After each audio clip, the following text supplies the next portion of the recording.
दोस्तों, क्या आप जानते हैं कि दीवारें सिर्फ गूंगी गवाह नहीं होती, बल्कि वे हमारी इतिहास की गुप्त कहानियां भी सुनाती हैं? हाँ, कहानी है साल 1848 की, जब अमेरिका के रोचेस्टर गांव में एक अजीब और अनोखी घटना ने इतिहास को हमेशा के लिए बदल दिया। तो चलिए, समय का पहिया घुमाते हैं और जानते हैं इस रहस्यमय कहानी को।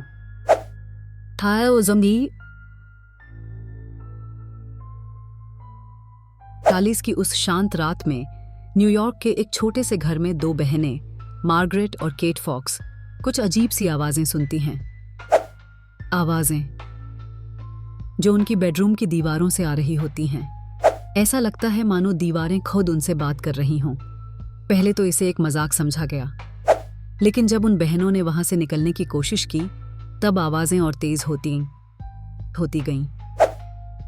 धीरे धीरे पूरे गांव में यह खबर फैल गई। लोग कहते हैं कि वह आवाजें किसी आत्मा की थीं, जो मदद मांग रही थीं। माना जाता है कि उस घर में एक हत्या हुई थी और वही आत्मा इंसाफ चाहती थी। फॉक्स बहनों के इस अनुभव ने स्पिरिचुअलिज्म नाम के नए आंदोलन को जन्म दिया। लोगों का कहना था कि आत्माएं जिंदा लोगों से संपर्क कर सकती हैं। कुछ लोग इसे धोखा मानते थे, तो कुछ इसे ईश्वरीय शक्ति। लेकिन इस घटना ने धार्मिक और सामाजिक प्रणालियों पर गंभीर सवाल खड़े कर दिए। इस घटना का प्रभाव इतना गहरा था कि अमेरिका और यूरोप दोनों जगह इसके चर्चे होने लगे। वैज्ञानिक, लेखक और राजनीतिज्ञ भी इस विषय पर बहस करने लगे। 1850 के दशक तक स्पिरिचुअलिज्म का जादू इतना बढ़ गया था कि बड़े बड़े सभाओं का आयोजन होने लगा, जहां लोग आत्माओं से संपर्क करने की कोशिश करते थे। तो दोस्तों, यह कहानी केवल दीवारों से आने वाली आवाजों की नहीं है। यह है उन सवालों की जो हमारे विश्वास और विज्ञान के बीच पुल बनाने की कोशिश करती है।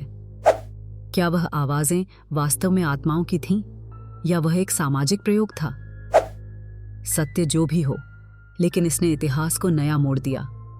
इसलिए कहते हैं, दीवारें सिर्फ दीवारें नहीं होती, वे गवाह होती हैं हमारी कहानियों की, हमारे पापों और पुण्यों की। और शायद उनके पास हमें सुनाने के लिए और भी बहुत कुछ है। उनके थे।